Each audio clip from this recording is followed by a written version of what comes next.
Israeli কৌশলেই ধরাশায়ী Modi শীর্ষক post এডিটোরিয়ালটি লিখেছেন আমার দেশের সহযোগী সম্পাদক আলফাজা নাম। ভারতে হিন্দুত্ববাদী রাজনীতির উত্থান ইসরায়েলের সঙ্গে দেশটির সম্পর্ক গভীর করে তোলে। ইসরায়েলের মতো সম্প্রসারণবাদী ও বর্ণবাদী নীতি এখন ভারতের নিরাপত্তা কৌশলের অংশ হয়ে উঠেছে।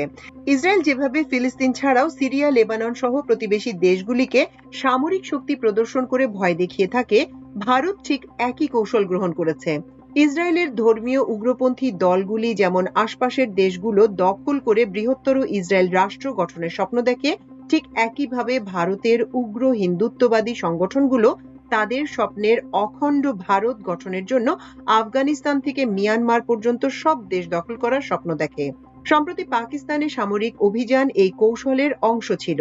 এই অভিযানে মসজিদ, মাদ্রাসা ও আবাসিক এলাকাকে হামলার লক্ষ্যবস্তু বানানো হয়। ইসরায়েলের মতো ভারত আন্তর্জাতিক আইন লঙ্ঘন করে এমন সব স্থাপনাকে বেছে নিয়েছিল যাতে সাধারণ মানুষের মনে ভারত সম্পর্কে এক ধরনের ভীতি তৈরি হয়। ইসরায়েলি সম্প্রসারণবাদী কৌশলের প্রতিফলন ছিল এবারের অপারেশন সিন্দুরের পরিকল্পনায়।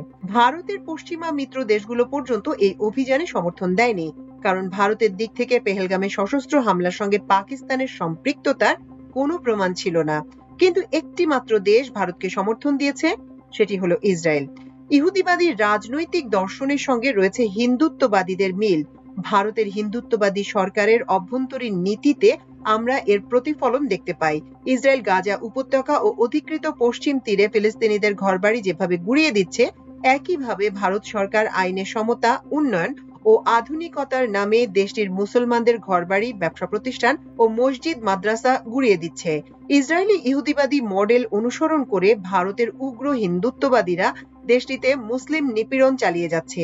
অন্যদিকে গাজায় ইসরায়েলি গণহত্যার সমর্থক যে কয়টি দেশ আছে তার মধ্যে ভারত অন্যতম।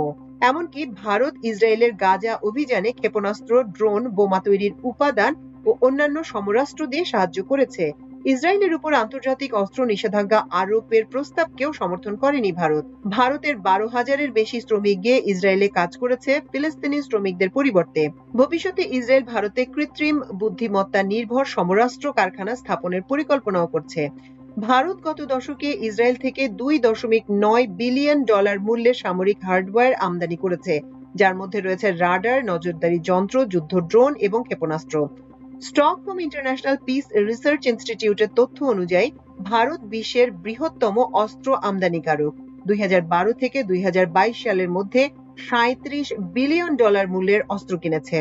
এর মধ্যে ইসরায়েল ভারতের চতুর্থ বৃহত্তম সামরিক হার্ডওয়্যার সরবরাহকারী দেশ। গত দশকে রাশিয়া থেকে ভারত $21.8 বিলিয়ন, ফ্রান্স থেকে $5.2 বিলিয়ন এবং যুক্তরাষ্ট্র থেকে $4.5 বিলিয়ন মূল্যের অস্ত্র কিনেছে। এরপর ইসরায়েলের স্থান।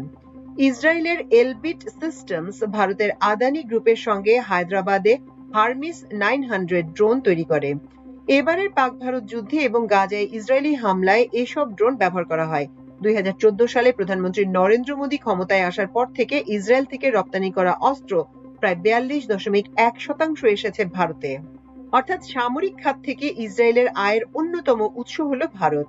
ভারতের উগ্রপন্থী জনগণের মধ্যে ইসরায়েলের জনপ্রিয়তা কতটা তার প্রমাণ পাওয়া যায় ভারতে নিযুক্ত ইসরায়েলি রাষ্ট্রদূত নাওর গিলনের একটি মন্তব্য থেকে।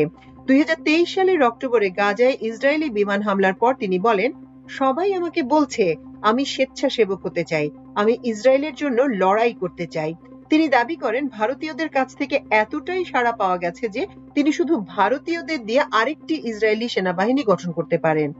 6 জুন গাজার নুসাইরাত শরণার্থী শিবিরে জাতিসংঘের একটি আশ্রয় কেন্দ্রে ইসরায়েলের বোমা হামলার পর কুদস নিউজ নেটওয়ার্ক ইসরায়েলি যুদ্ধবিমান থেকে নিক্ষিপ্ত একটি ক্ষেপণাস্ত্রের ধ্বংসাবশেষের ভিডিও প্রকাশ করে। জট পাকানো অংশগুলোর মধ্যে একটি লেবেল স্পষ্টভাবে ছিল, মেড ইন ইন্ডিয়া। নেতানিয়াহু এবং মোদির অধীনে ইসরায়েল এবং ভারত শুধু কৌশলগত অংশীদারই নয়, তারা ক্রমেই আদর্শিক মিত্র হয়ে উঠেছে। জাতিগত জাতীয়তাবাদের সমান্তরাল পথ অনুসরণ করছে। গত 5 বছরে উভয় দেশ যৌথ সামরিক মহড়া পরিচালনা করেছে এবং পুলিশ ও সেনাবাহিনী প্রশিক্ষণ এবং সফর বিনিময় আয়োজন করেছে। অথচ 1992 সাল পর্যন্ত ভারতের সঙ্গে ইসরায়েলের কূটনৈতিক সম্পর্কও ছিল না। কৌশলগত মিত্রতার অংশ হিসেবে এই সম্পর্ক খুব দ্রুত গড়ে উঠেছে। তবে ভারতের সঙ্গে ইসরায়েলের আদর্শিক সম্পর্কের ভিত্তিতে সামরিক সহযোগিতার সম্পর্ক বেশ পুরনো। কংগ্রেস ও বিজেপি উভয় দলই এ সম্পর্ক রক্ষা করে চলেছে। 1962 এবং 1965 সালে চীন ও পাকিস্তানের বিরুদ্ধে যুদ্ধে ইসরায়েল ভারতকে অস্ত্র সরবরাহ করে। 1971 সালের যুদ্ধে ইসরায়েলের অস্ত্র সরবরাহের বেশ কিছু তথ্য পাওয়া যায়। 1999 সালে পাকিস্তানের সঙ্গে কার্গিল যুদ্ধে ভারতকে জরুরি সহায়তা প্রদান করে, যা ইসরায়েলকে একটি নির্ভরযোগ্য সামরিক অংশীদার হিসেবে প্রতিষ্ঠিত করে। সামরিক, আদর্শিক এবং পদ্ধতিগতভাবে ইসরায়েল হয়ে ওঠে ভারতের মডেল রাষ্ট্র। অধিকৃত কাশ্মীরে ইসরায়েলি ধাঁচের কৌশল গ্রহণ করা হয়। সীমান্তে বেড়া, ড্রোন ব্যবহার, নজরদারি ব্যবস্থা এবং তথাকথিত সার্জিক্যাল স্ট্রাইক ইসরায়েলি মডেলের অংশ। 2019 সালে অধিকৃত কাশ্মীরের সীমিত স্বায়ত্তশাসন বাতিলের পর একজন ভারতীয় কূটনীতিক খোলাখুলিভাবে এই অঞ্চলে ইসরায়েলের মতো বসতি স্থাপনের পক্ষে কথা বলেন। অর্থাৎ কাশ্মীরের জনবিন্যাস বদলে দেওয়ার আইডিয়া ভারত ইসরায়েল থেকেই গ্রহণ করেছে। ভারতীয়দের মধ্যে একটি মিথ আছে, ইসরায়েলি সমরাস্ত্র প্রযুক্তির মাধ্যমে তারা পাকিস্তানকে পরাজিত করতে পারবে, এমনকি চীনের উপর আধিপত্য বজায় রাখতে পারবে। শুধু সাধারণ ভারতীয় নয়, দেশটির উগ্রপন্থী নীতি নির্ধারকদের মধ্যেও এমন ভাবনা কাজ করে। তারা ভুলে যায় ভারত ও ইসরায়েল এক রাষ্ট্র নয়। ইসরায়েল পুরোপুরি যুক্তরাষ্ট্রের একটি কলোনি, যেটি রক্ষার দায়িত্ব যুক্তরাষ্ট্র ও পশ্চিমা দেশগুলোর। ইসরায়েলের প্রতিবেশী আরব দেশগুলো তাদের নিরাপত্তা ও তেল বাণিজ্য ও উত্তোলনে পুরোপুরি যুক্তরাষ্ট্রের উপর নির্ভরশীল। এরপরও আরব ইসরায়েল যুদ্ধে ইসরায়েল যখন পরাজয়ের দ্বারপ্রান্তে পৌঁছেছে, তখন মার্কিন সামরিক সাহায্য নিয়ে ইসরায়েল বিজয়ী হয়েছে। ফলে আরবরা বোঝে ইসরায়েলের সঙ্গে যুদ্ধের অর্থই হলো যুক্তরাষ্ট্রের সঙ্গে যুদ্ধ। অন্যদিকে ভারত পশ্চিমা দেশগুলোর মতো কোনো কলোনি নয়। পাক ভারত যুদ্ধ কিংবা ভারত চীন যুদ্ধে পশ্চিমা দেশগুলো ইসরায়েলের মতো ভারতের পাশে কখনোই দাঁড়াবে না। এবারের যুদ্ধেও তা প্রমাণ হয়েছে। এছাড়া পাকিস্তানের বন্ধু চীন ও তুরস্কের সামরিক সক্ষমতা ইসরায়েলের চেয়ে কোনো অংশে কম নয়। এই যুদ্ধে প্রযুক্তি ব্যবহারের যে বিবরণ এসেছে তা সমর বিশারদদের হতবাক করে দিয়েছে। তুরস্কের জ্যামিং সিস্টেমের মাধ্যমে একের পর এক ইসরায়েলি ড্রোন ভূপাতিত করেছে পাকিস্তান। অনেক সামরিক বিশ্লেষক এমন অভিমত দিয়েছেন, চীনা আকাশ প্রযুক্তির বিস্ময়কর অগ্রগতি আড়াল করতে যুক্তরাষ্ট্র তড়িঘড়ি করে পাকিস্তানের উপর প্রচন্ড চাপ সৃষ্টি করে যুদ্ধ বন্ধ করার জন্য। অবিলম্বে এই যুদ্ধ বন্ধ করা না হলে সমরাস্ত্র প্রযুক্তির ক্ষেত্রে চীনের অগ্রগতি আর চীনা অস্ত্রের কার্যকারিতা প্রকাশ হয়ে পড়বে বিশ্ববাসীর সামনে। এর ফলে চীনা অস্ত্রের বিপরীতে যুক্তরাষ্ট্র, ফ্রান্স, ইসরায়েল সহ পশ্চিমা অস্ত্র ও প্রযুক্তি যে কতটা অকার্যকর হয়ে পড়বে তাও জেনে যেত বিশ্ব। এতে করে বিশ্বের সমরাস্ত্র বাজারে দীর্ঘকাল ধরে যুক্তরাষ্ট্র ও পশ্চিমা দেশগুলোর একচ্ছত্র আধিপত্যের উপর প্রভাব পড়ত।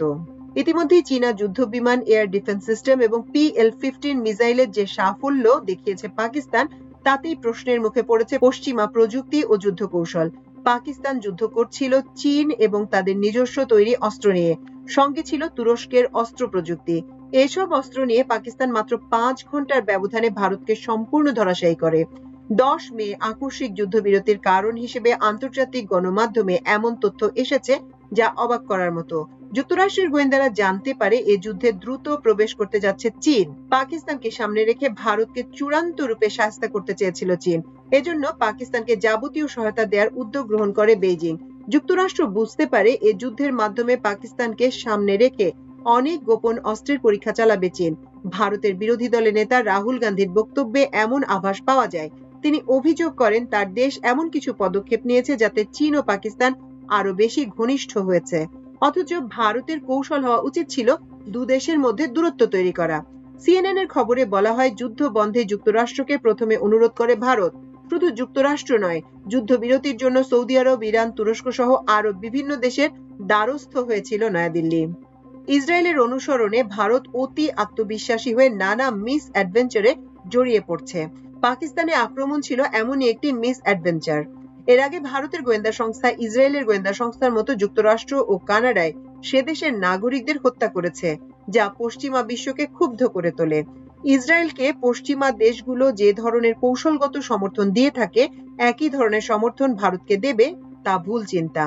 ভারতের কর্মকাণ্ডের মধ্যে পশ্চিমা দেশগুলো বুঝতে পারছে বাস্তবতার চেয়ে দেশটির নীতি নির্ধারকরা উগ্রপন্থী উর্বর চিন্তায় আচ্ছন্ন। দেশটির সামরিক ও কৌশলগত সক্ষমতা অনেক দুর্বল। যুদ্ধবিরতিতে ট্রাম্পের হস্তক্ষেপ, কাশ্মীর নিয়ে মধ্যস্থতার প্রস্তাব তার প্রমাণ। ইসরায়েলকে অনুসরণের এই নীতির কারণে আন্তর্জাতিক পরিমণ্ডলে ভারতের প্রভাব আগামী দিনে আরো দুর্বল হয়ে পড়বে।